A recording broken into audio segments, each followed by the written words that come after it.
السان سكرين من اهم الخطوات اللي لازم تحطيها على بشرتك، اساسية في روتين بشرتك بالذات في الجو الحر اللي احنا فيه ده. بيحمي البشرة من البقع ومن الخطوط ومن جفاف الجلد. في الكام شهر الاخرانيين ظهر نوع اسمه ميلاتايم. النوع ده نوع مصري ونزل عليه ريفيوهات كتير جدا وعمل ضجة كبيرة ان هو في مكوناته والمواد الفعالة اللي فيه بينافس الحاجات المستوردة. فانا جربت الاتنين بقالي كام شهر، جربت، هو نزل منه نوعين، نوع اورنج ونوع بنفسجي. فانا خدت الاتنين وجربتهم بقالي كام شهر وجاية اقول لك رأيي في الاتنين واهني افضل فيهم. بالنسبة للنوع الاورنج ده، هو مكتوب عليه ان هو بيحمي من النوعين بتوع الاشعة اليو في اي واليو في بي والجميع انواع البشرة. هو ملمسه كريمي كده على جل، بتمتص البشرة فعلا بسرعة جدا. هو حجمه كبير حوالي 120 ملي. سعره تقريبا 200 جنيه او 200 وشوية. بالنسبة لرأيي فيه، هو انا بشرتي دهنية، انا شايفة ان هو نشف لي بشرتي شوية.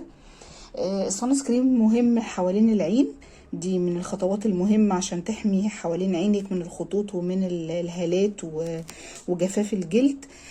فانا لازم في اي صن سكرين بجيبه لازم يكون مناسب لتحت عينيا.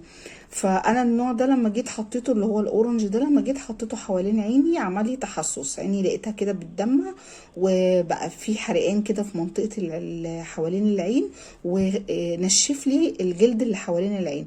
فانا ما حطيتوش تاني حوالين عيني. لكن لبقية بشرتي هو يعني جفف بشرتي شوية. ملمسه عادي، يعني ما حسيتش، بمجرد ما البشرة بتمتصه ما بتحسيش انك كأنك ما حطيتيش اي حاجة خالص على بشرتك، غير ان هو بالنسبة لي انا نشف لي بشرتي شوية. طبعا كده كده احنا لما بنيجي نستعمل السان سكرين لازم بنحط قبليه مرطب وبعدين بحط سان سكرين وبعد كده بحط اي حاجة، لو انا عايزة احط بلاشر، عايزة احط اي حاجة من انواع المكياج بحطها بعد السان سكرين.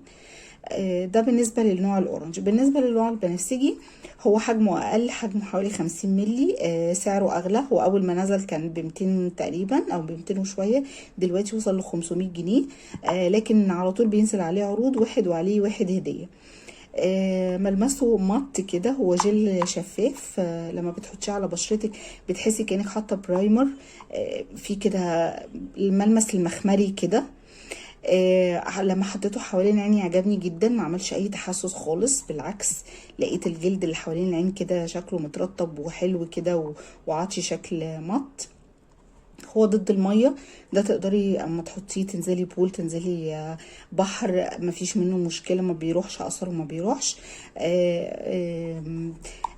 زي ما قلتلك هو ملمسه حلو جدا، هيعجبك جدا. محطوط برضو لجميع انواع البشرة، هما النوعين لجميع انواع البشرة. ده عجبني اكتر. فانا نصيحتي ليكي لو انت رايحه مصيف او انت قاعده على الشمس في درجه الحراره العاليه قوي دي لفتره طويله، حطي ده. ده عجبني وده انا هستمر عليه. لو انتي في مشوار كده او انتي في العربيه، راكبه العربيه في الحر اللي احنا فيه ده، تمام ماشي، هاتي الاورنج ده، لكن انا نصيحتي انك ما تحطوش حوالين العين. بس كده. اتمنى الفيديو يكون فاتكم، اشوفكم على خير الفيديو الجاي ان شاء الله.